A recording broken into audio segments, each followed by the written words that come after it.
Shalom, selamat malam Bapak Ibu yang dikasihi dalam Tuhan. Saya Juliana dari Penyuluh Belitung mengajak kita untuk bersama-sama bersatu teduh di Sate Penyu, program yang boleh mengajak kita untuk merenungkan firman Tuhan di malam hari ini. Mari sebelum kita mendengarkan firman Tuhan, saya mengundang kita untuk membaca dan berdoa terlebih dahulu. Bapa di dalam surga, kami bersyukur karena kekuatan pertolongan Tuhan sudah limpahkan bagi kami, dan pada malam hari ini kami mau bersama-sama ya Tuhan merenungkan firman Tuhan, dan kiranya Engkau melayakkan kami untuk boleh membaca merenungkan firman Tuhan. Hanya kepadamu kami berdoa dan mengucap syukur. Amin. Bapak Ibu yang dikasihi dalam Tuhan, firman Tuhan terambil dari Kisah Para Rasul pasal yang ke-7 ayat yang ke-54 sampai dengan ke-60. Ketika anggota-anggota Mahkamah Agama itu mendengar semuanya itu sangat tertusuk hati mereka, maka mereka menyambutnya dengan gertakan gigi. Tetapi Stefanus yang penuh dengan Roh Kudus menatap ke langit lalu melihat kemuliaan Allah dan Yesus berdiri di sebelah kanan Allah. Lalu katanya, "Sungguh aku melihat langit terbuka dan Anak Manusia berdiri di sebelah kanan Allah." Maka berteriak-teriaklah mereka dan sambil menutup telinga serentak menyerbu dia. Mereka menyeret dia keluar kota lalu melemparinya, dan saksi-saksi meletakkan jubah mereka di depan kaki seorang muda yang bernama Saulus. Sedang mereka melemparinya, Stefanus berdoa katanya, "Ya Tuhan Yesus, terimalah rohku." Sambil berlutut ia berseru dengan suara nyaring, "Tuhan, janganlah tanggungkan dosa ini kepada mereka." Dan dengan perkataan itu meninggallah ia. Amin. Berbahagialah setiap kita yang mau membaca, merenungkan, dan mau melaksanakan firman Tuhan dalam kehidupan kita sehari-hari. Bapak Ibu yang dikasihi dalam Tuhan, tema kita pada malam hari ini adalah menjadi saksi Kristus seperti Stefanus. Menjadi saksi Kristus seperti Stefanus. Bapak Ibu yang dikasihi dalam Tuhan, tidak mudah ketika kita menyampaikan satu kebenaran kepada orang lain. Kita akan melihat begitu banyak reaksi, antara mereka menerima atau mereka menolak kebenaran yang kita sampaikan. Mereka juga bisa menolak apa yang mungkin menjadi teguran atau nasihat kita yang kita berikan kepada mereka. Nah, Bapak Ibu yang dikasihi dalam Tuhan, demikian juga yang dialami oleh Stefanus. Stefanus adalah seorang pelayan Tuhan yang luar biasa. Dia memulai pelayanannya ketika dia diberikan sebuah jabatan di jemaat mula-mula pada waktu itu. Alkitab mencatat bahwa pada kisah hidup jemaat yang mula-mula, begitu banyak orang, ribuan orang yang menerima Tuhan Yesus sebagai juru selamat pribadi mereka. Dan jemaat Tuhan semakin bertambah. Para murid yang berjumlah 12 orang, mereka semakin giat melayani Tuhan, semakin berkobar-kobar, dan Tuhan juga menambah-nambahkan jiwa-jiwa yang boleh terbuka untuk menerima Tuhan Yesus sebagai juru selamat pribadi mereka.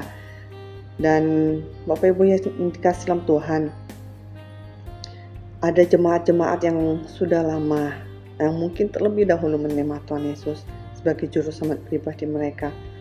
Mereka katakan adalah para janda yang sangat membutuhkan uluran tangan dari ke-12 murid yang ada pada waktu itu. Mereka karena mungkin terlalu banyak orang-orang yang dipercayakan atau mempercayakan diri untuk menerima Tuhan Yesus sebagai juru selamat pribadi, ada para janda yang mengalami kendala pada waktu itu. Maka dipilihlah 7 orang untuk boleh membantu ke-12 murid di dalam melayani, untuk mereka boleh membagi-bagikan pelayanan diakonia mereka kepada para janda yang ada pada waktu itu. Bapak Ibu yang dikasihi dalam Tuhan, salah satu orang yang terpilih yaitu adalah Stefanus. Stefanus melayani sebagai diaken. Dikatakan dia melayani begitu luar biasa, penuh dengan kasih karunia dan kuasa. Dia mengadakan mujizat-mujizat dan tanda-tanda di antara orang banyak. Namun ada orang-orang yang tidak suka dengan Stefanus. Mereka tidak suka dengan apa yang dikatakan, kebenaran-kebenaran yang disampaikan oleh Stefanus pada waktu itu. Khususnya juga ada yang dikatakan orang-orang libertini. Orang-orang libertini mereka adalah budak-budak Yahudi, di mana mereka sudah membeli kebebasan mereka dan mereka hidup bebas dan pindah di Yerusalem pada waktu itu. Orang-orang libertini inilah yang dikatakan ketika mereka berdebat dengan Stefanus, mereka dikatakan tidak sanggup melawan hikmatnya dan Roh Kudus yang menolong Stefanus untuk berbicara ketika menghadapi orang-orang libertini itu. Alkitab mencatat bahwa Yesus pada waktu disalib, ia juga meminta Bapanya untuk mengampuni orang-orang yang menyalibnya. Hal ini tercatat di dalam Injil Lukas pasal yang ke-23 ayat yang ke-34. Ya Bapa, ampunilah mereka sebab mereka tidak tahu apa yang mereka perbuat. Yesus yang adalah anak Bapa masih mendoakan orang-orang yang menyalibkan dia. Teladan inilah yang diambil dari Stefanus, meneladani dari Yesus. Dia masih juga mendoakan orang-orang yang menyeretnya, orang-orang yang memberikan fitnahan palsu terhadap dirinya, walaupun dia mengabarkan kebenaran. Orang-orang yang melemparnya, merajamnya dengan batu berulang kali. Rasa kasihnya kepada orang-orang tersebut begitu lebih besar daripada rasa sakit yang ia alami pada waktu itu. Tuhan Yesus saja mengampuni mereka yang menyalibkan dia. Stefanus juga mengampuni orang-orang yang pernah merajamnya, yang pernah menyeretnya, yang pernah membuat dia menderita. Maukah kita juga belajar seperti Stefanus menjadi saksi Kristus yang boleh memuliakan nama Tuhan walaupun di tengah-tengah penderitaan, di tengah-tengah rasa sakit, rasa sedih, rasa kecewa yang kita alami sampai dengan hari ini.